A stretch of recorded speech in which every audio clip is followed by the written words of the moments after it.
നമസ്കാരം സുഹൃത്തുക്കളെ. ഒരു നിമിഷം കണ്ണടച്ച് ഒന്ന് ആലോചിച്ചു നോക്കൂ.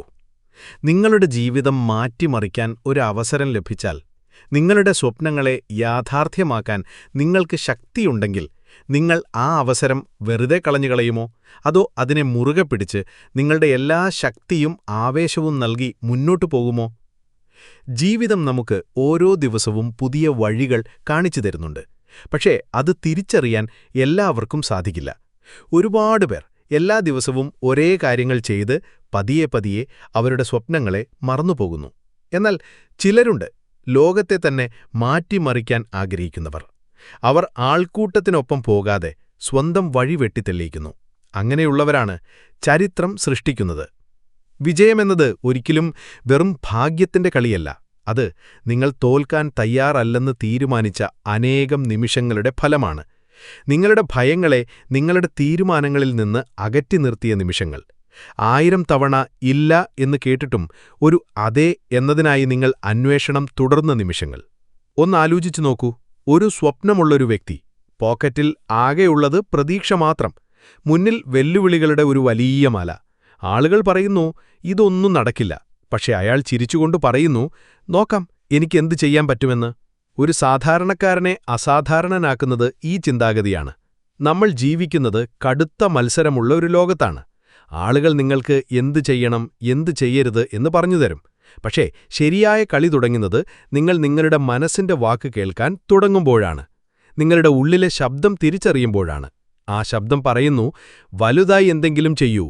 ചില കാര്യങ്ങൾ ഇന്നു മാത്രമല്ല, വരും വർഷങ്ങളിലും ഓർമ്മിക്കപ്പെടുന്ന എന്തെങ്കിലും ചെയ്യൂ. വിജയത്തിലേക്കുള്ള വഴി എളുപ്പമല്ല. അതിൽ ക്ഷീണമുണ്ട്, വേദനയുണ്ട്, കാത്തിരിപ്പുണ്ട്. പക്ഷേ ഈ വഴിയിൽ തന്നെയാണ് നമ്മൾ നമ്മളെ തന്നെ തെളിയിക്കുന്ന നിമിഷങ്ങളുള്ളത്. തിരിഞ്ഞു നോക്കുമ്പോൾ ഓരോ വീഴ്ചയും ഓരോ പരാജയവും നിങ്ങളെ കൂടുതൽ ശക്തനാക്കാൻ വേണ്ടിയായിരുന്നു എന്ന് നിങ്ങൾക്ക് മനസ്സിലാകും. വിജയിച്ച ഓരോ വ്യക്തിയുടെയും ജീവിതത്തിൽ ഒരു വഴിത്തിരിവുണ്ടാകും. 2 വഴികളിൽ ഒന്ന് തെരഞ്ഞെടുക്കേണ്ടി വരുന്ന നിമിഷം. ഒന്ന് എളുപ്പമുള്ള വഴി, അത് ആൾക്കൂട്ടത്തിനൊപ്പം പോകുന്നു. മറ്റൊന്ന് ബുദ്ധിമുട്ടുള്ള വഴി, അത് ഒറ്റയ്ക്കാണ്, പക്ഷേ നിങ്ങളെ ലക്ഷ്യസ്ഥാനത്തെത്തിക്കും. എളുപ്പമുള്ള വഴി നിങ്ങൾക്ക് ആശ്വാസം നൽകിയേക്കാം, പക്ഷെ ബുദ്ധിമുട്ടുള്ള വഴി നിങ്ങളെ ചരിത്രത്തിൽ ഇടം നേടാൻ സഹായിക്കും. ഈ വീഡിയോ വെറും വിജയത്തെക്കുറിച്ചുള്ള വാക്കുകളല്ല. ഇത് നിങ്ങളെ ഒരു യാത്രയിലേക്ക് കൊണ്ടുപോകുന്നു. ആശയങ്ങളെ എങ്ങനെ കൂട്ടിച്ചേർത്ത് പുതിയത് സൃഷ്ടിക്കാമെന്നും, എങ്ങനെ ശ്രദ്ധ കേന്ദ്രീകരിച്ച് അനാവശ്യ കാര്യങ്ങളോട് നോ പറയാമെന്നും, നിങ്ങളുടെ ഉള്ളിലെ വിശപ്പും ജിജ്ഞാസയും എങ്ങനെ നിലനിർത്താമെന്നും, സ്വപ്നങ്ങളെ എങ്ങനെ വെറുതെ വിൽക്കാതെ ജീവിക്കാമെന്നും നിങ്ങളിവിടെ പഠിക്കും. ജീവിതം എന്ന ഈ കളിയിൽ നിങ്ങൾക്ക് ഒരൊറ്റ അവസരമേ ഉള്ളൂ. ഒന്നുകിൽ മറ്റുള്ളവർ എങ്ങനെ വിജയിക്കുന്നു എന്ന് കാണുന്ന ഒരു കാഴ്ചക്കാരനാവാം, അല്ലെങ്കിൽ കളിക്കളത്തിലിറങ്ങാം, വീഴാം, എഴുന്നേൽക്കാം, അവസാനം വിജയിക്കാം. ഈ യാത്ര ഭയപ്പെടുത്തുന്നതും ആവേശഭരിതവുമാണ്. ഭയം കാരണം ഇതിൽ യാതൊരു ഉറപ്പുമില്ല. ആവേശം കാരണം ഓരോ ദിവസവും പുതിയതാണ്. പക്ഷേ നിങ്ങൾക്കൊരു സ്വപ്നമുണ്ടെങ്കിൽ, നിങ്ങളുടെ ഉള്ളിലെ തീ അണയില്ലെങ്കിൽ, ഈ ലോകം നിങ്ങളുടെ കഥ കേൾക്കാൻ കാത്തിരിക്കുകയാണെന്ന് വിശ്വസിക്കൂ. അതുകൊണ്ട് നമുക്ക് ഈ യാത്ര തുടങ്ങാം. ഓരോ പേജും നിങ്ങൾക്ക് പുതിയ ചിന്തകൾ നൽകുന്ന, ഓരോ ആശയവും നിങ്ങളെ വെല്ലുവിളിക്കുന്ന, ഓരോ കഥയും നിങ്ങളുടെ ഉള്ളിലെ തീ ആളിക്കത്തിക്കുന്ന ഒരു യാത്ര. കാരണം പ്രധാനപ്പെട്ട ചോദ്യം നിങ്ങൾ എത്ര ദൂരം പോകുമെന്നതല്ല, നിങ്ങളുടെ യാത്ര തുടങ്ങാൻ നിങ്ങൾ തയ്യാറാണോ എന്നതാണ്. റൂൾ നമ്പർ 1: കാര്യങ്ങളെ ബന്ധിപ്പിക്കുക. ഒരു പസിൽ ചെയ്യുമ്പോൾ നമ്മൾ എന്താണ് ചെയ്യുന്നത്? നിങ്ങളുടെ മുന്നിൽ 100 കണക്കിന് കഷണങ്ങളുണ്ടാകാം. തുടക്കത്തിൽ അത് ചിതറിക്കിടക്കുന്നതായി തോന്നാം. പക്ഷേ നിങ്ങളതിനെ കൂട്ടിയിണക്കാൻ തുടങ്ങുമ്പോൾ ചിത്രം തെളിഞ്ഞുവരും. ഇതാണ് ക്രിയേറ്റിവിറ്റിയുടെ യഥാർത്ഥ കളി. മറ്റുള്ളവർക്ക് ഒറ്റപ്പെട്ടതായി തോന്നുന്ന കാര്യങ്ങളെ ബന്ധിപ്പിക്കുക. ലോകത്ത് വലിയ കണ്ടുപിടുത്തങ്ങളൊക്കെ ഒരു കാര്യത്തിൽ നിന്ന് മാത്രമല്ല, വ്യത്യസ്ത ആശയങ്ങളെ ബന്ധിപ്പിച്ച് ഉണ്ടാക്കിയതാണ്. പക്ഷേ അതിലെ വ്യത്യാസമെന്തെന്നാൽ, സാധാരണക്കാർ വെറും വസ്തുതകൾ മാത്രം കാണുമ്പോൾ, വലിയ സ്വപ്നങ്ങളുള്ളവർ ആ വസ്തുതകൾക്കിടയിലുള്ള ബന്ധങ്ങളെ തിരിച്ചറിയുന്നു. അതുകൊണ്ടാണ് ചിലർ ഒരേ കാര്യം കണ്ടിട്ടും ഒന്നും ചിന്തിക്കാത്തത്. എന്നാൽ മറ്റു ചിലർ അതേ കാര്യത്തിൽ നിന്ന് ഒരു വിപ്ലവം സൃഷ്ടിക്കുന്നത്. ഒന്ന് സങ്കൽപ്പിച്ചു നോക്കൂ. ഒരു കുട്ടി പല വ്യത്യസ്ത അനുഭവങ്ങളിലൂടെ കടന്നുപോകുന്നു. ചിലപ്പോൾ കല പഠിക്കുന്നു, ചിലപ്പോൾ സംഗീതം പഠിക്കുന്നു, ചിലപ്പോൾ ശാസ്ത്ര പുസ്തകങ്ങൾ വായിക്കുന്നു, ചിലപ്പോൾ ആളുകളോട് സംസാരിക്കുന്നു. ആ സമയത്ത് ഇതെല്ലാം അനാവശ്യവും പരസ്പര ബന്ധമില്ലാത്തതുമായി തോന്നാം. പക്ഷെ വർഷങ്ങൾക്ക് ശേഷം ഈ അനുഭവങ്ങളെല്ലാം ഒരുമിച്ച് ചേർന്ന് ലോകം ഇതുവരെ കാണാത്ത എന്തെങ്കിലും ഉണ്ടാക്കിയെടുക്കും. അതുകൊണ്ടാണ് പ്രചോദനം ഒരിടത്തുനിന്ന് മാത്രം വരാത്തത്. നിങ്ങൾ ഒരേ വഴിയിലൂടെ മാത്രം പോയാൽ അതേ സ്ഥലത്ത് തന്നെ വീണ്ടും വീണ്ടും എത്തിച്ചേരും. പക്ഷേ നിങ്ങൾ വ്യത്യസ്ത അനുഭവങ്ങൾ, വ്യത്യസ്ത സംസ്കാരങ്ങൾ, വ്യത്യസ്ത ആളുകൾ എന്നിവരുമായി ബന്ധപ്പെട്ടാൽ നിങ്ങൾക്ക് ആശയങ്ങളുടെ ഒരു വലിയ ലോകം തുറന്നുകിട്ടും. ആ ലോകത്തിൽ നിന്ന് നിങ്ങൾക്ക് ലോകത്തെ മാറ്റിമറിക്കാൻ കഴിയുന്ന ഒരു മുത്ത് ഏത് നിമിഷത്തിലും കണ്ടെത്താം. നിങ്ങൾ നിങ്ങളുടെ തൊഴിൽ മേഖലയിൽ മാത്രം ചിന്തിച്ചാൽ മറ്റെല്ലാവരും നിൽക്കുന്നിടത്ത് തന്നെ നിങ്ങളും നിൽക്കും. പക്ഷേ നിങ്ങൾ നിങ്ങളുടെ ചിന്തയുടെ വാതിലുകൾ തുറന്നാൽ, യാത്ര ചെയ്യുക, പുതിയ കഴിവുകൾ പഠിക്കുക, നിങ്ങളുടെ മേഖലയ്ക്ക് പുറത്തുള്ള പുസ്തകങ്ങൾ വായിക്കുക, നിങ്ങളെക്കാൾ വ്യത്യസ്തമായി ചിന്തിക്കുന്ന ആളുകളെ കണ്ടുമുട്ടുക, അപ്പോൾ നിങ്ങൾ ഇതുവരെ കാണാത്ത ബന്ധങ്ങൾ കാണാൻ തുടങ്ങും. ക്രിയേറ്റിവിറ്റി എന്നാൽ പുതിയ ആശയങ്ങൾ ഉണ്ടാക്കുക എന്നതല്ല, അത് പഴയ ആശയങ്ങളെ പുതിയ രീതിയിൽ ബന്ധിപ്പിക്കുക എന്നതാണ്. ഇതൊരുതരം മാനസിക രസതന്ത്രമാണ്. നിങ്ങൾ വ്യത്യസ്ത ഘടകങ്ങളെ ചേർത്ത് പുതിയതും അതുല്യവുമായ ഒന്നുണ്ടാക്കിയെടുക്കുന്നു. ഇത് സാധ്യമാകുന്നത് നിങ്ങൾ നിങ്ങളെത്തന്നെ അറിയാൻ അനുവദിക്കുമ്പോൾ മാത്രമാണ്, ഒരു കുടുസുമുറിയിൽ നിങ്ങളെ തന്നെ ഒതുക്കിയിടാതെയിരിക്കുമ്പോൾ മാത്രം. പക്ഷേ ഇവിടെ ഒരു വെല്ലുവിളിയുണ്ട്. ലോകം നിങ്ങളോട് സ്പെഷ്യലൈസേഷൻ പഠിപ്പിക്കുന്നു. ഒരു കാര്യം മാത്രം പഠിക്കൂ, അതിലൊരു മാസ്റ്റർ ആകൂ എന്ന് പറയുന്നു. ഈ ഉപദേശം മോശമല്ല. പക്ഷെ നിങ്ങൾ ഒരു കാര്യത്തിൽ മാത്രം ഒതുങ്ങി നിന്നാൽ നിങ്ങളുടെ ഭാവനയുടെ ചിറകുകൾ വെട്ടിമാറ്റുന്നതിന് തുല്യമാകും. യഥാർത്ഥ പ്രതിഭ പല ലോകങ്ങൾക്കിടയിൽ പാലം പണിയാൻ കഴിവുള്ളയാളാണ്. ഓർക്കുക, കാര്യങ്ങളെ ബന്ധിപ്പിക്കാൻ പഠിക്കുമ്പോൾ മറ്റുള്ളവർ പരിമിതികൾ കാണുന്നിടത്ത് നിങ്ങൾ സാധ്യതകൾ കാണാൻ തുടങ്ങും. ഒരു ഉദാഹരണം പറയാം. ആരെങ്കിലും ചിന്തിച്ചു ഫോണും ക്യാമറയും ഒരേ ഉപകരണത്തിലാക്കിക്കൂടെയെന്ന്. വേറൊരാൾ ചിന്തിച്ചു പുസ്തകങ്ങൾ ഡിജിറ്റലാക്കിയാൽ എല്ലാവർക്കും അത് പോക്കറ്റിലിട്ട് കൊണ്ടു നടക്കാമല്ലോ എന്ന്. ഈ ആശയങ്ങൾ പെട്ടെന്നുണ്ടായതല്ല, വ്യത്യസ്ത ലോകങ്ങൾ ഒരുമിച്ച് ചേർന്നപ്പോഴുണ്ടായതാണ്. ബന്ധിപ്പിക്കാനുള്ള ശീലമുണ്ടായാൽ നിങ്ങൾക്ക് എല്ലാറ്റിൽ നിന്നും പ്രചോദനം കണ്ടെത്താൻ സാധിക്കും. നിങ്ങൾ വഴിയിലൂടെ നടക്കുമ്പോൾ ഒരു പാറ്റേൺ കാണുന്നു. അത് നിങ്ങളുടെ അടുത്ത ഉൽപ്പന്നത്തിന്റെ ഡിസൈനിന്റെ അടിസ്ഥാനമാകും. ഒരു സാധാരണ സംഭാഷണത്തിൽ നിന്ന് നിങ്ങളൊരു ചിന്ത പിടിച്ചെടുക്കുന്നു. അത് നിങ്ങളുടെ അടുത്ത വലിയ പ്രോജക്റ്റിന് അടിത്തറയിടും. പക്ഷേ ബന്ധിപ്പിക്കാൻ നിങ്ങൾക്ക് ജിജ്ഞാസ വേണം. നിങ്ങൾ ചോദ്യങ്ങൾ ചോദിക്കണം. ഇതെന്തിനാണ്? ഇത് ഇങ്ങനെ സംഭവിച്ചാൽ എന്തു സംഭവിക്കും? എനിക്ക് ഇതിനെ മറ്റെന്തെങ്കിലും കാര്യവുമായി ബന്ധിപ്പിക്കാൻ കഴിയുമോ? ഈ ജിജ്ഞാസയാണ് നിങ്ങളുടെ തലച്ചോറിൽ വഴികളുണ്ടാക്കുന്നത്. ആ വഴികൾ ആരും ചിന്തിക്കാത്ത ഒരു പരിഹാരത്തിലേക്ക് നിങ്ങളെ എത്തിക്കും. ലോകത്തിലെ വലിയ കണ്ടുപിടുത്തങ്ങൾ, പാട്ടുകൾ, ബിസിനസ്സുകൾ ഇതെല്ലാം ബന്ധിപ്പിക്കലിന്റെ ഫലമാണ്. ബന്ധിപ്പിക്കാനുള്ള ആദ്യപടി കൂടുതൽ കാണുക, കൂടുതൽ കേൾക്കുക, കൂടുതൽ പഠിക്കുക, തുറന്ന മനസ്സോടെ ഇരിക്കുക എന്നതാണ്. അതിനാൽ അടുത്ത തവണ നിങ്ങൾക്ക് ഒരു പുതിയ അനുഭവമുണ്ടാകുമ്പോൾ അതിനെ അവഗണിക്കരുത്. അതൊരു ചെറിയ കാര്യമായാലും. ഒരു കഫേയിലെ സംഭാഷണം, ഒരു പുസ്തകത്തിലെ ഒരു പാരഗ്രാഫ്, ഒരു യാത്രയിലെ കാഴ്ച, ഇതായിരിക്കാം നിങ്ങളുടെ അടുത്ത വലിയ ആശയത്തിന്റെ ആദ്യ കഷ്ണം. നിങ്ങൾ ചെയ്യേണ്ടതൊന്നു മാത്രം, നിങ്ങളുടെ മനസ്സിന്റെ എല്ലാ വാതിലുകളും തുറന്നിടുക. വ്യത്യസ്ത ആശയങ്ങളെയും അനുഭവങ്ങളെയും തമ്മിൽ ചേരാൻ അനുവദിക്കുക. കാരണം കാര്യങ്ങൾ ബന്ധിപ്പിക്കപ്പെടുമ്പോൾ മാജിക് സംഭവിക്കും. ആ മാജിക് നിങ്ങളെയും സാധാരണക്കാരനിൽ നിന്ന് അസാധാരണനാക്കും. റൂൾ 2: 1000 കാര്യങ്ങളോട് നോ പറയുക. ഒന്നാലോചിച്ചു നോക്കൂ. നിങ്ങളുടെ മുന്നിൽ 1000 വാതിലുകളുണ്ട്. ഓരോ വാതിലും ഒരു അവസരമാണ്. പക്ഷെ നിങ്ങൾ എല്ലാ വാതിലും തുറക്കുമോ? അങ്ങനെ ചെയ്താൽ വഴി നിങ്ങൾക്ക് നഷ്ടമാകും. യഥാർത്ഥ ശക്തി എല്ലാ വാതിലുകളും തുറക്കുന്നതിലല്ല, ശരിയായ വാതിൽ തിരഞ്ഞെടുക്കുന്നതിലും ബാക്കിയുള്ളവയോട് നോ പറയുന്നതിലുമാണ്. ജീവിതത്തിൽ ഏറ്റവും ബുദ്ധിമുട്ടുള്ള കാര്യം നിങ്ങൾ എന്ത് ചെയ്യണം എന്നതല്ല, എന്ത് ചെയ്യരുത് എന്നതാണ്. നമുക്കെല്ലാവർക്കും ആശയങ്ങളുടെ ഒരു വലിയ ലിസ്റ്റുണ്ട്, സ്വപ്നങ്ങളുടെ ഒരു കൂട്ടമുണ്ട്. പക്ഷേ സത്യമെന്തെന്നാൽ നമുക്ക് എല്ലാം ഒരുമിച്ച് ചെയ്യാൻ കഴിയില്ല. നിങ്ങൾ എല്ലാ കാര്യങ്ങൾക്കും അതെ എന്ന് പറഞ്ഞാൽ ഒരു കാര്യത്തിൽ പോലും മികവ് നേടാൻ നിങ്ങൾക്ക് സമയവും ഊർജ്ജവും ഉണ്ടാകില്ല. നമ്മൾ ജീവിക്കുന്നത് ശ്രദ്ധയെ വഴിതിരിച്ചുവിടുന്ന കാര്യങ്ങൾ എല്ലാ സ്ഥലത്തുമുള്ള ഒരു കാലത്താണ്. സോഷ്യൽ മീഡിയ, അവസാനമില്ലാത്ത നോട്ടിഫിക്കേഷനുകൾ, പുതിയ പ്രോജക്റ്റുകൾ, ആളുകളുടെ ആവശ്യങ്ങൾ, എല്ലാവർക്കും നിങ്ങളുടെ സമയം വേണം. നിങ്ങൾ നിങ്ങളുടെ സമയം എവിടെ ചിലവഴിക്കണമെന്ന് തീരുമാനിച്ചില്ലെങ്കിൽ ലോകം തീരുമാനിക്കും നിങ്ങളുടെ സമയം എവിടെ പാഴാക്കണമെന്ന്. ശ്രദ്ധ കേന്ദ്രീകരിക്കുക എന്നാൽ നിങ്ങളുടെ ഊർജം നിങ്ങളുടെ ലക്ഷ്യം പൂർത്തിയാക്കാൻ സഹായിക്കുന്ന കാര്യങ്ങളിൽ മാത്രം ഉപയോഗിക്കുക എന്നതാണ്. അതിനായി ആയിരക്കണക്കിന് കാര്യങ്ങളോട് നോ പറയേണ്ടി വരും. ഈ നോ പറയൽ അത്ര എളുപ്പമുള്ള കാര്യമല്ല. ചിലപ്പോൾ ആകർഷകമായി തോന്നുന്ന അവസരങ്ങൾ നിങ്ങൾ ഒഴിവാക്കേണ്ടി വരും. ആളുകൾ നിങ്ങളെ വിലയിരുത്തും, നിങ്ങൾക്ക് അവസരം നഷ്ടപ്പെടുകയാണെന്ന് പറയും. പക്ഷെ നിങ്ങൾ മനസ്സിലാക്കണം, ആകർഷകമായ എല്ലാ കാര്യങ്ങളും നിങ്ങളുടെ ലക്ഷ്യത്തിന് അനുയോജ്യമാകണം എന്നില്ല.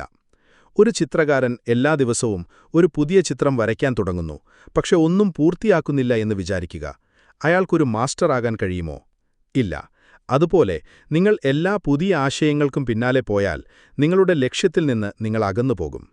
വിജയം വ്യക്തതയിൽ നിന്നാണ് വരുന്നത്. വ്യക്തത അനാവശ്യ കാര്യങ്ങളെ നിങ്ങളുടെ ജീവിതത്തിൽ നിന്ന് ഒഴിവാക്കാൻ പഠിപ്പിക്കുമ്പോഴാണ്. നോ പറയുന്നതിൽ ഭയം തോന്നാം. നമ്മളിൽ പലരും മറ്റൊരാളെ വിഷമിപ്പിക്കേണ്ടെന്ന് കരുതി അതേ പറയും. ഇത് അവസാന അവസരമാണെന്ന് ഭയപ്പെടും. പക്ഷെ സത്യമെന്തെന്നാൽ, നിങ്ങൾ ഒരു തെറ്റായ കാര്യത്തോട് അതേ പറയുമ്പോൾ ഒരു ശരിയായ കാര്യത്തിൽ നിന്ന് നിങ്ങൾ അകലുകയാണ്. ചിലപ്പോൾ നിങ്ങളുടെ ഈഗോ മാറ്റിവെക്കേണ്ടിവരും. നിങ്ങൾ ഒരുപാട് സമയവും കഠിനാധ്വാനവും ചെയ്ത പ്രൊജക്റ്റുകൾ ഉപേക്ഷിക്കേണ്ടിവരും. പക്ഷേ അത് നിങ്ങളുടെ ലക്ഷ്യത്തിന് ഇപ്പോൾ അനുയോജ്യമല്ലായിരിക്കാം. ഈ ഘട്ടം വേദനാജനകമാണ്. പക്ഷെ ഇതാണ് നിങ്ങളെ നിങ്ങളുടെ യഥാർത്ഥ ലക്ഷ്യത്തിലേക്ക് നയിക്കുന്നത്. ഓർക്കുക, വലിയ കാര്യങ്ങൾ ഉണ്ടാകുന്നത് നിങ്ങൾ അതിൽ പൂർണ്ണമായി മുഴുകുമ്പോൾ മാത്രമാണ്. മുഴുകുക എന്നാൽ മറ്റെല്ലാറ്റിനെയും ഒഴിവാക്കുക എന്നതാണ്. നിങ്ങളുടെ മനസ്സ് ഒരു പൂന്തോട്ടമാണെന്ന് സങ്കൽപ്പിക്കുക. അതിൽ എല്ലാ സ്ഥലത്തും കളകൾ വളർന്നാൽ പൂക്കൾക്ക് പൂർണ്ണമായും വിരിയാൻ കഴിയില്ല. കളകൾ നീക്കം ചെയ്യുക എന്നാൽ നോ പറയുക എന്നതാണ്. ചിലപ്പോൾ ഈ നോ നിങ്ങളുടെ കരിയറിലെ ഏറ്റവും വലിയ വളർച്ചയ്ക്ക് കാരണമാകും. ശ്രദ്ധയെ മാറ്റുന്ന കാര്യങ്ങളെ നിങ്ങൾ മാറ്റുമ്പോൾ ശരിക്കും മാറ്റമുണ്ടാക്കുന്ന ഒരു കാര്യത്തിൽ പ്രവർത്തിക്കാൻ നിങ്ങൾക്ക് ശക്തിയും ശ്രദ്ധയും ലഭിക്കുന്നു. നിങ്ങൾ ഒരു കാര്യത്തിൽ ലോകോത്തര നിലവാരത്തിലെത്തുമ്പോൾ ബാക്കിയുള്ളതെല്ലാം നിങ്ങളുടെ അടുത്തേക്ക് തനിയെ വരുന്നു. ഈ തത്വങ്ങൾ നിങ്ങളുടെ ജീവിതത്തിൽ നടപ്പാക്കാൻ നിങ്ങൾക്ക് സഹായം വേണമെങ്കിൽ, എല്ലാ ദിവസവും ലക്ഷ്യത്തോടെയുള്ള ഒരു കൂട്ടായ്മയിൽ ചേരാൻ നിങ്ങൾ ആഗ്രഹിക്കുന്നുവെങ്കിൽ, ഞങ്ങളൊരു സമ്പൂർണ്ണ സൗജന്യ വാട്സാപ്പ് കമ്മ്യൂണിറ്റി ഒരുക്കിയിട്ടുണ്ട്. ഇതിന്റെ പേര് വെൽത്ത് സ്കൂൾ അക്കാഡമി എന്നാണ്. സാമ്പത്തിക വിഷയങ്ങളെക്കുറിച്ചും എങ്ങനെ സമ്പത്തുണ്ടാക്കാമെന്നും പുതിയ നിക്ഷേപങ്ങളെക്കുറിച്ചും ചർച്ച ചെയ്യുന്ന ഈ ഗ്രൂപ്പ് നിങ്ങളെ എപ്പോഴും അപ്ഡേറ്റ് ആയിരിക്കാനും വേഗത്തിൽ പണക്കാരനാകാനും സഹായിക്കും. ഒരുപാട് പേർ ലക്ഷ്യത്തിൽ നിന്ന് വഴിമാറിപ്പോകുന്ന ഈ ലോകത്ത് ശരിയായ കാര്യങ്ങളിൽ മാത്രം ശ്രദ്ധ കേന്ദ്രീകരിക്കാൻ നിങ്ങളെ സഹായിക്കുന്ന ഒരു കമ്മ്യൂണിറ്റിയാണിത്. തികച്ചും സൗജന്യമായ ഈ ഗ്രൂപ്പിൽ ചേരാൻ താഴെ ഡിസ്ക്രിപ്ഷനിലും പിൻ ചെയ്ത കമന്റിലും നൽകിയിട്ടുള്ള ലിങ്കിൽ ഇപ്പോൾ തന്നെ ക്ലിക്ക് ചെയ്യുക. ഓർക്കുക, ഇത് നിങ്ങൾക്ക് സ്വയം നൽകാവുന്ന ഒരു വിലയേറിയ സമ്മാനമാണ്. റൂൾ 3: വിശന്നിരിക്കുക, വിഡ്ഢിയായിരിക്കുക. ഒന്നാലോചിച്ചു നോക്കൂ. നിങ്ങളുടെ ജീവിതത്തിൽ നിങ്ങൾക്ക് ആഗ്രഹിക്കുന്നതെല്ലാം നേടാൻ കഴിയുമെന്ന് ഇന്ന് നിങ്ങളോട് പറഞ്ഞാൽ നിങ്ങളുടെ ആദ്യ ചോദ്യം എന്തായിരിക്കും? എങ്ങനെയെന്നാണോ അതോ ഇത് സത്യമാണോ എന്നാണോ? സത്യമെന്തെന്നാൽ, ജീവിതത്തിൽ അസാധാരണമായ കാര്യങ്ങൾ ചെയ്യുന്ന ആളുകൾക്ക് ഒരു കാര്യം പൊതുവായുണ്ടാകും: അവരുടെ ഉള്ളിലെ വിശപ്പ് ഒരിക്കലും അവസാനിക്കില്ല.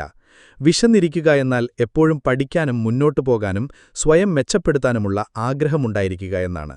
ഈ വിശപ്പ് വെറും പണത്തിനു വേണ്ടിയല്ല, വളർച്ചയ്ക്കു വേണ്ടിയാണ്. നിങ്ങൾ തലേദിവസം വിജയം ആഘോഷിച്ചാലും അടുത്ത ദിവസം രാവിലെ എഴുന്നേൽക്കാൻ നിങ്ങളെ നിർബന്ധിക്കുന്ന ആ തീയാണിത്. ഇത് നിങ്ങളോട് പറയുന്നു, കൂടുതൽ ചെയ്യൂ, ഇനിയും ഒരുപാട് ബാക്കിയുണ്ട്. പക്ഷേ വെറും വിശന്നിരുന്നാൽ മാത്രം പോരാ, നിങ്ങൾ വിഡ്ഢിയായും ഇരിക്കണം. അതായത്, പുതിയ കാര്യങ്ങൾ പരീക്ഷിക്കാൻ ഭയമില്ലാതെയും റിസ്ക് എടുക്കാൻ മടിക്കാതെയും ഒരു കംഫർട്ട് സോണിൽ ഒതുങ്ങിക്കൂടാതെയും ഇരിക്കാൻ കഴിയുന്നത്ര തുറന്ന മനസ്സുണ്ടായിരിക്കണം. ഇവിടെ വിഡ്ഢിയെന്നുദ്ദേശിക്കുന്നത് ഒരു മണ്ടനെയെന്നല്ല, മറിച്ച് ഇതൊരു പക്ഷെ ഭ്രാന്താണെന്ന് തോന്നിയേക്കാം എന്ന് നിങ്ങൾ പറയാനുള്ള ധൈര്യമാണ്. നിങ്ങളെപ്പോഴും സുരക്ഷിതമായ കാര്യങ്ങൾ മാത്രം ചെയ്താൽ മറ്റെല്ലാവരും നേടുന്നതേ നിങ്ങൾക്കും നേടാൻ കഴിയില്ല. സുരക്ഷിതമായ തിരഞ്ഞെടുപ്പുകൾ നിങ്ങൾക്ക് ആശ്വാസം നൽകും, പക്ഷെ അപകടസാധ്യതയുള്ള വഴികൾ നൽകുന്ന ആവേശവും സംതൃപ്തിയും അത് നൽകില്ല. ഈ വിശപ്പും വിഡ്ഢിത്തവും ചേർന്നാണ് ലോകത്തിൽ മാറ്റങ്ങൾ കൊണ്ടുവരുന്നത്. കാരണം വ്യത്യസ്തമായി ചിന്തിക്കുന്നവർ മാത്രമാണ് വ്യത്യസ്തമായി പ്രവർത്തിക്കുന്നത്. ലോകത്തിലെ വലിയ മാറ്റങ്ങളെല്ലാം തുടക്കത്തിൽ ഭ്രാന്തന്മാരെന്ന് വിളിക്കപ്പെട്ട ആളുകളാണ് കൊണ്ടുവന്നത്. അവരുടെ ആശയങ്ങൾ വിചിത്രമായതുകൊണ്ട് ആളുകൾ ചിരിച്ചു. അവരുടെ ശ്രമങ്ങൾ അസാധ്യമായതുകൊണ്ട് കളിയാക്കി. പക്ഷെ ആ ആളുകൾക്ക് അവരുടെ സ്വപ്നങ്ങളോട് വിശപ്പും പരീക്ഷണങ്ങളോട് ധൈര്യവുമുണ്ടായിരുന്നു. അവർ കളിയുടെ നിയമങ്ങൾ തന്നെ മാറ്റിമറിച്ചു. വിശന്നിരിക്കുക എന്നാൽ നിങ്ങൾ നിങ്ങളുടെ നേട്ടങ്ങളിൽ തൃപ്തനായി നിൽക്കരുത് എന്ന് കൂടിയാണ്. ഒരു വിജയത്തിനു ശേഷം അത് ആഘോഷിക്കൂ, പക്ഷേ അടുത്ത നിമിഷം തന്നെ അടുത്ത വെല്ലുവിളി എന്താണെന്ന് ചിന്തിക്കൂ. നിങ്ങൾ ഒരിക്കൽ വിജയിച്ച ശേഷം അവിടെ നിർത്തുകയാണെങ്കിൽ ലോകം നിങ്ങളെ പിന്നിലാക്കും. നിങ്ങൾ വിശന്നിരിക്കുകയാണെങ്കിൽ നിങ്ങൾ എപ്പോഴും മുന്നിലായിരിക്കും. വിഡ്ഢിയായിരിക്കുക എന്നാൽ സ്വന്തം അറിവിൽ തൃപ്തനാവാതിരിക്കുക എന്നതാണ്. നിങ്ങളെല്ലാം അറിയാമെന്ന് ചിന്തിക്കുന്ന നിമിഷം നിങ്ങളുടെ പഠനം അവിടെ അവസാനിക്കും. വിഡ്ഢിയായിരിക്കുന്നത് നിങ്ങളെ വിനയാൻവിതനാക്കി നിർത്തും. എല്ലാ മനുഷ്യനിൽ നിന്നും, എല്ലാ അനുഭവത്തിൽ നിന്നും, എല്ലാ പരാജയത്തിൽ നിന്നും എന്തെങ്കിലും പഠിക്കാൻ കഴിയുമെന്ന് അത് നിങ്ങളെ പഠിപ്പിക്കും. ഈ വഴിയിൽ നടക്കുമ്പോൾ നിങ്ങൾ പലതവണ വീഴും. ഇതെല്ലാം അനാവശ്യമാണെന്ന് നിങ്ങൾക്ക് തോന്നും. ആളുകൾ നിങ്ങളെ തടയാൻ ശ്രമിക്കും. പക്ഷെ നിങ്ങളുടെ ഉള്ളിലെ വിശപ്പ് സത്യമാണെങ്കിൽ ഓരോ വീഴ്ചയ്ക്ക് ശേഷവും നിങ്ങൾ കൂടുതൽ ശക്തനായി എഴുന്നേൽക്കും. ആളുകൾ എന്ത് ചിന്തിച്ചാലും എനിക്കിത് ശ്രമിക്കണമെന്ന് പറയുന്ന ആ വിഡ്ഢിത്തം നിങ്ങൾക്കുണ്ടെങ്കിൽ ആർക്കും നിങ്ങളെ തടയാൻ കഴിയില്ല. ഈ യാത്ര എളുപ്പമല്ല. അതിൽ ഉറക്കമില്ലാത്ത രാത്രികളുണ്ടാകും, സംശയങ്ങളുണ്ടാകും, ചിലപ്പോൾ ഒറ്റപ്പെടലുമുണ്ടാകും. പക്ഷേ ഈ വഴിയിൽ തന്നെയാണ് ഇതിഹാസങ്ങൾ ജനിക്കുന്നത്. ഇവിടെ തോൽക്കാനുള്ള ഭയം വിജയിക്കാനുള്ള ആഗ്രഹത്തേക്കാൾ ചെറുതാകുന്നു. ഓരോ പരാജയവും നിങ്ങളെ കൂടുതൽ വിശപ്പുള്ളവനാക്കുന്നു. ഓർക്കുക, വിശപ്പിന്റെയും വിഡ്ഢിത്തത്തിന്റെയും ഈ കളി ഒരിക്കലും അവസാനിക്കുന്നില്ല. ഇത് ഓരോ ദിവസവും പുതിയ സ്വപ്നങ്ങൾക്ക് പിന്നാലെ ഓടാൻ നിങ്ങളെ പ്രേരിപ്പിക്കുന്ന ഒരു ചിന്താഗതിയാണ്. ഈ ചിന്താഗതിയാണ് നിങ്ങളെ സാധാരണക്കാരനിൽ നിന്ന് അസാധാരണനാക്കുന്നത്. അതുകൊണ്ട് ഇന്ന് നിങ്ങളോട് തന്നെ ഒരു വാക്ക് നൽകൂ. ഇന്നു മുതൽ നിങ്ങളുടെ വിശപ്പ് നിലനിർത്തും. ഇന്നു മുതൽ നിങ്ങൾ വിഡ്ഢിയായിരിക്കും. പുതിയ ആശയങ്ങളെ സ്വീകരിക്കും, പുതിയ റിസ്കുകളെടുക്കും. നിങ്ങളുടെ സ്വപ്നങ്ങളെ പിന്തുടരുന്നത് ഒരിക്കലും നിർത്തില്ല. കാരണം ജീവിതത്തിലെ ഏറ്റവും വലിയ ഖേദം ചെയ്യാൻ ധൈര്യമില്ലാത്ത കാര്യങ്ങളായിരിക്കും. റൂൾ 4: സന്ദേശത്തിൽ വൈദഗ്ധ്യം നേടുക. ഒന്ന് സങ്കൽപ്പിച്ചു നോക്കൂ. നിങ്ങളുടെ ജീവിതത്തിലെ ഏറ്റവും മികച്ച ഉൽപ്പന്നം നിങ്ങളുണ്ടാക്കി, ഏറ്റവും മികച്ച ആശയം നിങ്ങൾ ചിന്തിച്ചു, അല്ലെങ്കിൽ ഏറ്റവും മികച്ച പരിഹാരം നിങ്ങൾ കണ്ടെത്തി. പക്ഷേ ആളുകളുടെ മനസ്സിൽ തട്ടുന്ന വിധത്തിൽ അത് അവരിലേക്ക് എത്തിക്കാൻ നിങ്ങൾക്ക് കഴിഞ്ഞില്ലെങ്കിൽ നിങ്ങൾ വിചാരിച്ച പോലെയുള്ളൊരു സ്വാധീനം അത് ഉണ്ടാക്കില്ല. ഇതാണ് ഒരു സന്ദേശത്തിന്റെ ശക്തി. ഒരു സാധാരണ കാര്യത്തെപ്പോലും അസാധാരണമാക്കാൻ കഴിയുന്ന ഒരു ആയുധം. ലോകത്തിൽ ആശയങ്ങൾക്കൊരു കുറവുമില്ല. ഓരോ ദിവസവും ലക്ഷക്കണക്കിന് പുതിയ ആശയങ്ങൾ ഉണ്ടാകുന്നു. പക്ഷെ ഒരു വ്യക്തി അവരുടെ ആശയം ആളുകൾ കേൾക്കുക മാത്രമല്ല, അത് അനുഭവിക്കാൻ കഴിയുന്ന രീതിയിൽ എങ്ങനെ അവതരിപ്പിക്കുന്നു എന്നതിലാണ് കാര്യം. ഒരു സന്ദേശത്തിൽ പ്രാവീണ്യം നേടുക എന്നാൽ നിങ്ങളുടെ വാക്കുകളും ആംഗ്യങ്ങളും അവതരണവും ആളുകളുടെ മനസ്സിലും ഹൃദയത്തിലും ആഴത്തിൽ സ്വാധീനിക്കണം എന്നാണ്. ഒരാൾ നിങ്ങളോട് സംസാരിക്കുമ്പോൾ നിങ്ങൾ അവരുടെ വാക്കുകൾ മാത്രം കേൾക്കുകയാണോ? അല്ല, നിങ്ങൾ അവരുടെ ശബ്ദത്തിലെ ഉയർച്ചയും താഴ്ചയും, കണ്ണുകളിലെ തിളക്കവും കൈകളുടെ ചലനങ്ങളും എല്ലാം ശ്രദ്ധിക്കുന്നു. ആശയവിനിമയം വെറും സംസാരിക്കലല്ല, അത് ഊർജ്ജവും വികാരവും വ്യക്തതയും ശരിയായ രീതിയിൽ ഉപയോഗിക്കുന്ന ഒരു കലയാണ്. നിങ്ങൾക്ക് ഏറ്റവും മികച്ച ഉൽപ്പന്നമുണ്ടെങ്കിൽ പോലും നിങ്ങളത് മടുപ്പിക്കുന്ന രീതിയിൽ അവതരിപ്പിച്ചാൽ അത് ആളുകളെ പ്രചോദിപ്പിക്കില്ല. നേരെ മറിച്ച് ഒരു സാധാരണ ഉൽപ്പന്നം പോലും ആവേശത്തോടെയും കഥയോടെയും കൂടെ അവതരിപ്പിച്ചാൽ അത് ആളുകളുടെ ശ്രദ്ധ പിടിച്ചുപറ്റും. അതുകൊണ്ടാണ് കഥ പറച്ചിൽ ഏറ്റവും വലിയ ആയുധമായിരിക്കുന്നത്. ഒരു നല്ല കഥ ആളുകളെ അതിലേക്ക് ആകർഷിക്കും. അതവർക്ക് വിവരങ്ങൾ മാത്രം നൽകുന്നതല്ല, മറിച്ച് അവരെ ഒരു യാത്രയിലേക്ക് കൊണ്ടുപോകുന്നു. അവിടെ അവർക്ക് ആ സന്ദേശത്തിന്റെ ഭാഗമാണെന്ന് തോന്നുന്നു. ആളുകൾ നിങ്ങളുടെ സന്ദേശവുമായി ബന്ധപ്പെടുമ്പോൾ അവർ കേൾക്കുക മാത്രമല്ല, പ്രവർത്തിക്കുകയും ചെയ്യും. ഒരു സന്ദേശത്തിൽ പ്രാവീണ്യം നേടാനുള്ള ആദ്യപടി വ്യക്തതയാണ്. നിങ്ങളുടെ സന്ദേശത്തിന് വ്യക്തതയില്ലെങ്കിൽ നിങ്ങൾ എത്ര ആവേശത്തോടെ സംസാരിച്ചാലും ആളുകൾക്ക് സംശയമുണ്ടാകും. ലളിതമായ ഭാഷ, കൃത്യമായ ലക്ഷ്യം, ഒപ്പം ശ്രദ്ധ കേന്ദ്രീകരിച്ചുള്ള അവതരണം, ഈ 3 കാര്യങ്ങൾ നിങ്ങളുടെ സന്ദേശത്തെ ശക്തമാക്കുന്നു. രണ്ടാമത്തത് വികാരമാണ്. ആളുകൾ വസ്തുതകൾ മറക്കും, പക്ഷേ വികാരങ്ങൾ ഓർക്കും. നിങ്ങളുടെ വാക്കുകൾ കൊണ്ട് നിങ്ങൾക്കൊരാളുടെ ഹൃദയത്തിലൊരു ചലനമുണ്ടാക്കാൻ കഴിഞ്ഞാൽ നിങ്ങളുടെ സന്ദേശം അവരുടെ ഓർമ്മയിൽ എന്നും നിലനിൽക്കും. ഇതിനായി നിങ്ങൾ നിങ്ങളുടെ വികാരങ്ങൾ മനസ്സിലാക്കുകയും അത് സത്യസന്ധമായി പുറപ്പുവരുത്തുകയും ചെയ്യുകയാണ്. മൂന്നാമത്തത് ആത്മാർത്ഥതയാണ്. പെട്ടെന്ന് തിരിച്ചറിയും നിങ്ങൾ സത്യം പറയുന്നുണ്ടോ അതോ അഭിനയിക്കുകയാണോ എന്ന്. നിങ്ങൾ നിങ്ങളുടെ സന്ദേശത്തിൽ ആത്മാർത്ഥത ഉൾപ്പെടുത്തുമ്പോൾ അത് നിങ്ങളെയും നിങ്ങളുടെ പ്രേക്ഷകരെയും തമ്മിൽ ബന്ധിപ്പിക്കുന്ന ഒരു അദൃശ്യമായ പാലമുണ്ടാക്കുന്നു. നല്ല സന്ദേശം വലിയ വേദികളിൽ സംസാരിക്കാൻ മാത്രമുള്ളതാണെന്ന് പലരും വിചാരിക്കുന്നു. പക്ഷെ സത്യമെന്തെന്നാൽ നിങ്ങളുടെ ഓരോ ഇടപെടലും, ഓരോ മീറ്റിംഗും, ഓരോ സോഷ്യൽ മീഡിയ പോസ്റ്റും നിങ്ങളുടെ വേദിയാണ്. എല്ലാ സ്ഥലത്തും നിങ്ങൾ ഈ കഴിവ് ഉപയോഗിക്കണം. കാരണം ഇത് നിങ്ങളെ ആൾക്കൂട്ടത്തിൽ നിന്ന് വ്യത്യസ്തനാക്കും. ഓർക്കുക, നിങ്ങളുടെ സന്ദേശം വെറും വാക്കുകളുടെ ഒരു കൂട്ടമല്ല, അതൊരനുഭവമാണ്. നിങ്ങൾ സംസാരിക്കുമ്പോൾ ആളുകൾ വെറുതെ കേൾക്കുകയല്ല, അവർ നിങ്ങളോടൊപ്പം അതനുഭവിക്കുന്നുണ്ടെന്ന് അവർക്ക് തോന്നണം. അവരുടെ മനസ്സിൽ ആ ചിത്രം തെളിഞ്ഞുവരണം. അവരുടെ ഹൃദയം ആ നിമിഷത്തിന്റെ സ്പന്ദനം അനുഭവിക്കണം. ഈ കലയിൽ നിങ്ങൾ വൈദഗ്ധ്യം നേടിയാൽ നിങ്ങൾ ആളുകളെ ബോധ്യപ്പെടുത്തുക മാത്രമല്ല, പ്രചോദിപ്പിക്കുകയും ചെയ്യും. അതാണ് ഒരു സാധാരണ ആശയവിനിമയക്കാരനും ഇതിഹാസവും തമ്മിലുള്ള വ്യത്യാസം. ഒരു സാധാരണക്കാരൻ നിങ്ങൾക്ക് വിവരങ്ങൾ നൽകും, പക്ഷെ ഒരു ഇതിഹാസം നിങ്ങളെ മാറ്റിമറിക്കും. അതുകൊണ്ട് അടുത്ത തവണ നിങ്ങൾക്ക് എന്തെങ്കിലും പറയാനുണ്ടാകുമ്പോൾ ഇതൊരു വെറും വിവരമാണോ അതോ ഒരാളുടെ ജീവിതം മാറ്റിമറിക്കാൻ കഴിയുന്ന ഒരു സന്ദേശമാണോ എന്ന് ചിന്തിക്കുക. നിങ്ങളുടെ ശബ്ദത്തിൽ ആവേശം ചേർക്കുക. നിങ്ങളുടെ വാക്കുകളിൽ സത്യസന്ധത ചേർക്കുക. നിങ്ങളുടെ കഥയിൽ ആളുകളത് കേട്ട് എഴുന്നേറ്റ് നിന്ന് അതെ ഇതുതന്നെയാണ് എന്ന് പറയാൻ കഴിയുന്നത്ര ശക്തി ചേർക്കുക. റൂൾ 5. സ്വപ്നങ്ങളെ വിൽക്കുക, ഉൽപ്പന്നങ്ങളെ അല്ല. ഒരു നിമിഷം നിൽക്കൂ. നിങ്ങളോട് തന്നെ ഒരു ചോദ്യം ചോദിക്കൂ. നിങ്ങൾ എന്തെങ്കിലും വാങ്ങുമ്പോൾ വെറുമൊരു ഉൽപ്പന്നം മാത്രമാണോ നിങ്ങൾ വാങ്ങുന്നത്? അതോ ആ ഉൽപ്പന്നത്തിന് പിന്നിലുള്ള ഒരു സ്വപ്നം, ഒരു പ്രതീക്ഷ, ഒരു നല്ല ഭാവിയുടെ സാധ്യതയാണോ നിങ്ങൾ വാങ്ങുന്നത്? സത്യമെന്തെന്നാൽ ആളുകൾ സാധനങ്ങൾ വാങ്ങാറില്ല. അവരവരുടെ സ്വപ്നങ്ങളുടെ ഒരു ഭാഗം വാങ്ങുന്നു. ലോകത്തിലെ വലിയ ബ്രാൻഡുകൾ ഒരിക്കലും വെറും ഉൽപ്പന്നങ്ങൾ വിറ്റിട്ടില്ല. അവർ പ്രതീക്ഷ വിറ്റു, സ്വാതന്ത്ര്യം വിറ്റു, സന്തോഷം വിറ്റു, ആളുകൾ ജീവിക്കാൻ ആഗ്രഹിക്കുന്ന ഒരു ജീവിത ശൈലി വിറ്റു. നിങ്ങൾ ആളുകളോട് വെറും ഉൽപ്പന്നത്തിന്റെ പ്രത്യേകതകൾ മാത്രം പറഞ്ഞാൽ അവരൊരുപക്ഷെ നിങ്ങളെ കേട്ടേക്കാം. പക്ഷെ നിങ്ങൾ അവരുടെ ഹൃദയത്തിലെ സ്വപ്നങ്ങൾ കാണിച്ചു കൊടുത്താൽ അവർക്ക് നിങ്ങളെ അനുഭവിക്കാൻ കഴിയും. ഒരു വ്യക്തി ഒരു പുതിയ ഫോൺ വാങ്ങുമ്പോൾ അയാൾ ഒരു ഗാഡ്ജറ്റ് മാത്രമാണോ എടുക്കുന്നത്? അല്ല, അയാൾ തന്റെ ക്രിയേറ്റിവിറ്റിക്കായി ഒരു പുതിയ ടൂൾ എടുക്കുന്നു, സുഹൃത്തുക്കളുമായി ബന്ധപ്പെടാനുള്ള ഒരു പുതിയ മാർഗം, ജീവിതത്തിലെ നിമിഷങ്ങളെ പിടിച്ചെടുക്കാനുള്ള ഒരു മികച്ച ഉപകരണം. അയാൾ ഒരു അനുഭവം വാങ്ങുകയാണ്, വെറുമൊരു യന്ത്രമല്ല. സ്വപ്നങ്ങളെ വിൽക്കുക എന്നാൽ നിങ്ങൾ നൽകുന്നത് അവരുടെ വ്യക്തിത്വത്തിന്റെയും അവരുടെ ലക്ഷ്യങ്ങളുടെയും അവരുടെ ആഗ്രഹങ്ങളുടെയും ഭാഗമാണെന്ന് നിങ്ങളുടെ പ്രേക്ഷകരെ കൊണ്ട് മനസ്സിലാക്കിക്കുക എന്നതാണ്. നിങ്ങൾ കൊടുക്കുന്ന സാധനം അവരുടെ കഥയെ മുന്നോട്ട് കൊണ്ടുപോകുമെന്നും അവരുടെ സ്വപ്നങ്ങളെ യാഥാർത്ഥ്യത്തിലേക്ക് അടുപ്പിക്കുമെന്നും അവരെക്കൊണ്ട് മനസ്സിലാക്കിക്കുക. നിങ്ങൾ വെറും ഉൽപ്പന്നം വിൽക്കുമ്പോൾ ആളുകൾ താരതമ്യം ചെയ്യും. ഏതാണ് വില കുറഞ്ഞത്, ഏതിനാണ് കൂടുതൽ ഫീച്ചറുകളുള്ളത്? പക്ഷെ നിങ്ങൾ സ്വപ്നങ്ങൾ വിൽക്കുമ്പോൾ താരതമ്യമില്ലാതാകുന്നു. കാരണം സ്വപ്നങ്ങൾക്ക് മത്സരമില്ല. അത് വ്യക്തിപരമാണ്, അത് ഹൃദയത്വമായി ബന്ധപ്പെട്ടിരിക്കുന്നു. ഓർക്കുക, നിങ്ങളുടെ ഉൽപ്പന്നത്തിന് എന്ത് ചെയ്യാൻ കഴിയുമെന്ന് മാത്രം ആളുകളോട് പറയരുത്. അത് അവർക്ക് വേണ്ടി എന്തായി മാറും എന്ന് കാണിച്ചു കൊടുക്കൂ. ഉദാഹരണത്തിന്, ഒരു ക്യാമറ വെറും മെഗാപിക്സലും ലെൻസുമല്ല. അത് കുട്ടികളുടെ ചിരി എന്നും പകർത്തിവെക്കാനുള്ളൊരു വഴിയാണ്. ഒരാളുടെ കല്യാണത്തിലെ ഏറ്റവും മനോഹരമായ നിമിഷത്തെ എന്നും ജീവിപ്പിക്കാനുള്ള ഒരു മാർഗമാണ്. ഈ കലയിൽ കഥയാണ് ഏറ്റവും വലിയ ആയുധം.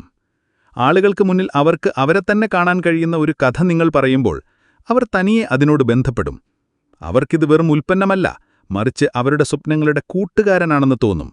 ഈ ബന്ധമുണ്ടായാൽ വാങ്ങുക എന്നത് ഒരു സ്വാഭാവിക തീരുമാനമായി മാറും. പക്ഷേ ഇവിടെ ഏറ്റവും വലിയ സത്യം ഇതാണ്: നിങ്ങൾ സ്വയം വിശ്വസിക്കാത്ത ഒരു സ്വപ്നം മറ്റുള്ളവർക്ക് വിൽക്കാൻ നിങ്ങൾക്ക് കഴിയില്ല. നിങ്ങളുടെ കണ്ണുകളിൽ ആ തിളക്കമുണ്ടായിരിക്കണം, നിങ്ങളുടെ ശബ്ദത്തിൽ ആവേശമുണ്ടായിരിക്കണം. നിങ്ങൾ നൽകുന്നത് ഒരാളുടെ ജീവിതം മാറ്റിമറിക്കുമെന്ന് നിങ്ങളുടെ ഹൃദയത്തിൽ ആ വിശ്വാസമുണ്ടായിരിക്കണം. ചിലപ്പോൾ സ്വപ്നങ്ങളെ വിൽക്കുക എന്നാൽ ആളുകൾക്ക് അവർക്കാവാൻ കഴിയുന്ന ഒരു രൂപത്തെ കാണിച്ചു കൊടുക്കുകയാണ്. അവർ പോലും വ്യക്തമായി കണ്ടിട്ടില്ലാത്ത ഒരു ഭാവിയെ കാണിച്ചു കൊടുക്കുക. എന്നിട്ട് നിങ്ങളുടെ ഉൽപ്പന്നമോ സേവനമോ ആ ഭാവിയിലെത്താനുള്ള താക്കോലാണെന്ന് അവരെക്കൊണ്ട് മനസ്സിലാക്കിക്കുക. ഈ വഴി എളുപ്പമല്ല. ഇതിന് ക്ഷമയും സഹാനുഭൂതിയും ആളുകളെ മനസ്സിലാക്കാനുള്ള കഴിവുമെല്ലാം വേണം. പക്ഷേ ഈ കഴിവ് നിങ്ങൾ നേടിയെടുത്താൽ നിങ്ങൾ വെറും വിൽപ്പന നടത്തുകയല്ല, നിങ്ങൾ ബന്ധങ്ങൾ സ്ഥാപിക്കുന്നു, വിശ്വാസം വളർത്തുന്നു, വർഷങ്ങളോളം നിലനിൽക്കുന്ന ഒരു പാരമ്പര്യമുണ്ടാക്കുന്നു. അതുകൊണ്ട് അടുത്ത തവണ നിങ്ങൾ ഒരാൾക്ക് എന്തെങ്കിലും വിൽക്കാൻ പോകുമ്പോൾ പ്രത്യേകതകളുടെ ലിസ്റ്റ് വായിക്കരുത്. അവരുടെ കണ്ണുകളിലേക്ക് നോക്കൂ, അവരുടെ സ്വപ്നങ്ങളെ കേൾക്കൂ, എന്നിട്ട് അവരുടെ ഹൃദയം ആഗ്രഹിക്കുന്നതെന്താണെന്ന് അവർക്ക് കാണിച്ചു കൊടുക്കൂ. കാരണം അവസാനം ആളുകൾ ഉൽപ്പന്നങ്ങളെ മറക്കും, പക്ഷേ അവരുടെ സ്വപ്നങ്ങളെ ഒരിക്കലും മറക്കില്ല. ജീവിതമെന്ന ഈ യാത്ര നീണ്ടതും ചെറുതുമാണ്. നീണ്ടത് കാരണം ഇതിലൊരുപാട് അവസരങ്ങളും വഴിത്തിരിവുകളുമുണ്ട്. ചെറുത് കാരണം ഈ യാത്ര എപ്പോഴവസാനിക്കുമെന്ന് നമുക്കറിയില്ല. ഇതിനിടയിൽ നമ്മളിത് വെറുതെ ജീവിച്ചു തീർക്കണോ അതോ ലോകം നമ്മളെ ഓർക്കാൻ കഴിയുന്ന എന്തെങ്കിലുമാക്കണോ എന്ന് തിരഞ്ഞെടുക്കണം. ആശയങ്ങളെ എങ്ങനെ ബന്ധിപ്പിക്കാമെന്ന് നിങ്ങൾ കണ്ടു. അത് നിങ്ങൾക്ക് ഒരു പുതിയ കാഴ്ചപ്പാട് നൽകുന്നു. ആയിരക്കണക്കിന് കാര്യങ്ങളോട് എങ്ങനെ നോ പറയാമെന്ന് നിങ്ങൾ കണ്ടു. അത് നിങ്ങൾക്ക് വ്യക്തതയും ശ്രദ്ധയും നൽകുന്നു. നിങ്ങളുടെ ഉള്ളിലെ വിശപ്പും വിഡ്ഢിത്തവും എങ്ങനെ നിലനിർത്താമെന്ന് നിങ്ങൾ കണ്ടു. അത് നിങ്ങളെ എല്ലാ ദിവസവും മുന്നോട്ട് നയിക്കുന്നു. നിങ്ങളുടെ സന്ദേശത്തിൽ എങ്ങനെ വൈദഗ്ധ്യം നേടാമെന്ന് നിങ്ങൾ കണ്ടു. അത് നിങ്ങളുടെ കാഴ്ചപ്പാടിനെ ആളുകളുടെ ഹൃദയങ്ങളിലേക്കെത്തിക്കുന്നു. സ്വപ്നങ്ങളെ എങ്ങനെ വിൽക്കാമെന്ന് നിങ്ങൾ കണ്ടു. അത് നിങ്ങളെ ആളുകളുടെ ജീവിതത്തിന്റെ ഒരു ഭാഗമാക്കുന്നു. ഇതൊന്നും വെറും തത്വങ്ങളല്ല, ഇതൊരു ജീവിത രീതിയാണ്. നിങ്ങളെ സാധാരണക്കാരനിൽ നിന്ന് അസാധാരണനാക്കുന്ന ഒരു ചിന്താഗതിയാണ്. ഏറ്റവും വലിയ കാര്യം, ഈ ചിന്താഗതി ബിസിനസ്സിനോ വിജയത്തിനോ മാത്രമല്ല, നിങ്ങളുടെ മുഴുവൻ ജീവിതത്തിനും വേണ്ടിയുള്ളതാണ്. നിങ്ങൾ ഈ തത്വങ്ങളെ നിങ്ങളുടെ ഓരോ തീരുമാനത്തിലും ഓരോ ഇടപെടലിലും ഓരോ ലക്ഷ്യത്തിലും ഉപയോഗിച്ചാൽ നിങ്ങളുടെ യാത്ര എങ്ങനെയായിരിക്കുമെന്ന് ചിന്തിക്കൂ. നിങ്ങൾ ആൾക്കൂട്ടത്തിന്റെ ഭാഗമായിരിക്കുമോ, അതോ നിങ്ങളുടെ കഥ മറ്റുള്ളവരെ പ്രചോദിപ്പിക്കുന്ന ഒരാളായിരിക്കുമോ? ഓർക്കുക, നിങ്ങളുടെ സമയം അമൂല്യമാണ്. അത് മറ്റൊരാളുടെ വഴി പിന്തുടർന്ന് പാഴാക്കരുത്. നിങ്ങളുടെ ഉള്ളിലെ ശബ്ദം കേൾക്കൂ, മനസ്സിന് സന്തോഷം നൽകുന്ന കാര്യങ്ങൾ ചെയ്യൂ. ലോകത്തിന് മറ്റൊരു പകർപ്പിനെ ആവശ്യമില്ല. അതിന് നിങ്ങളുടെ സ്വന്തം വ്യക്തിത്വം, നിങ്ങളുടെ കാഴ്ചപ്പാടും നിങ്ങളുടെ ധൈര്യവും നിങ്ങളുടെ സ്വപ്നങ്ങളുമാണ് ആവശ്യം. അതുകൊണ്ട് എഴുന്നേൽക്കൂ, മുന്നോട്ടു പോകൂ. നിങ്ങളുടെ കഥ നിങ്ങൾ സ്വയം എഴുതൂ. വരും വർഷങ്ങളിൽ ആളുകൾ അത് വായിച്ച് ഞാനും ഇങ്ങനെ ചെയ്തിരുന്നുവെങ്കിൽ എന്ന് പറയാൻ കഴിയുന്ന ഒരു കഥ. സുഹൃത്തുക്കളെ, ഈ യാത്ര നിങ്ങൾക്കിഷ്ടപ്പെട്ടെങ്കിൽ, ഈ വാക്കുകൾ നിങ്ങളുടെ ഉള്ളിലെ തീയെ അല്പം കൂടി ആളിക്കത്തിച്ചുവെങ്കിൽ, ഇത് നിങ്ങളുടെ അടുത്ത് മാത്രം വയ്ക്കരുത്, മറ്റുള്ളവരിലേക്ക് കൂടി എത്തിക്കൂ. അവരുടെ സ്വപ്നങ്ങളും ഉണരട്ടെ. ഓർക്കുക, നിങ്ങൾക്ക് ഒരൊറ്റ ജീവിതമേയുള്ളൂ. അവസാന ശ്വാസം വരെ നിങ്ങൾക്ക് അഭിമാനിക്കാൻ കഴിയുന്ന ഒരു ജീവിതമാക്കി അതിനെ മാറ്റുക. ഈ യാത്ര ഇവിടെ അവസാനിക്കുന്നില്ല. അടുത്ത വീഡിയോയിൽ ഒരു പുതിയ ചിന്തയുമായി ഞാൻ വീണ്ടുമെത്തും. അതുവരെ ഈ വീഡിയോ നിങ്ങൾക്ക് ഇഷ്ടമായെങ്കിൽ ലൈക്ക് ചെയ്യുക. ഈ അറിവ് മറ്റുള്ളവർക്കും ഉപകാരപ്പെടുമെങ്കിൽ ഷെയർ ചെയ്യുക. കൂടുതൽ വീഡിയോകൾ കാണാൻ സബ്സ്ക്രൈബ് ചെയ്ത് ബെൽ ഐക്കൺ ക്ലിക്ക് ചെയ്യാനും മറക്കരുത്. അപ്പോൾ അടുത്ത വീഡിയോയിൽ കാണാം.